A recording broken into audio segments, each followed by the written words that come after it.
Rubrique accessoires gaming avec un accessoire inédit présenté par SteelSeries. SteelSeries, qu'on connaît bien pour leur matos souris et clavier. Un matos, moi, que franchement j'annonce, je trouve ça assez fantastique. Alors qu'est-ce que c'est? Alors c'est une barre d'analyse c'est une barre d'analyse visuelle. Je m'explique. On branche ça sous son petit écran de PC. Hop, je montre. Il y a 3 capteurs visuels, 3 lentilles en fait. Ça analyse 50 fois par seconde votre regard. Par exemple, quand vous jouez, vous regardez à droite, à gauche votre minimap, League of Legends, Dota. Ensuite, ça a enregistré votre partie, ça a enregistré toutes les fois où vous avez regardé dans l'écran. Dans l'écran, c'est seulement les yeux. C'est pas forcément Kinect où ça capte les mouvements et tout ça. Là, c'est uniquement les yeux.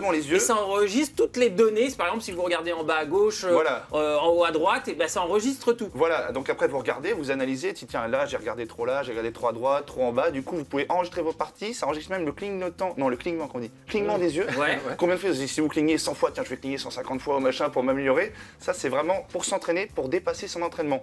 Autre capacité, quand vous streamez, et ça je trouve ça assez fabuleux, vous pouvez vous mettre à l'intérieur du joueur. Par exemple, ceux qui vous regardent, ils voient dans leur écran un petit cercle, là où vous regardez exactement.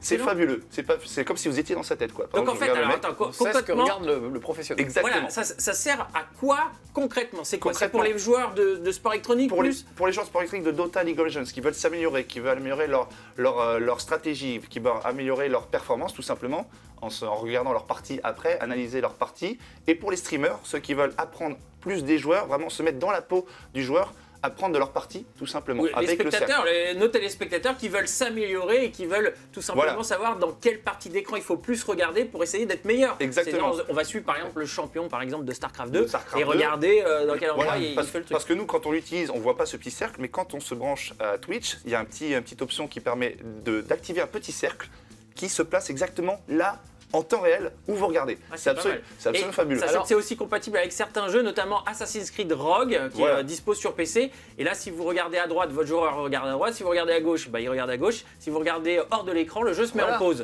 C'est sympathique. Mais c'est cool, quoi. Je trouve ça assez rigolo, mais je me dis, mais voilà la solution pour les personnes handicapées qui n'ont pas peut-être une main, etc.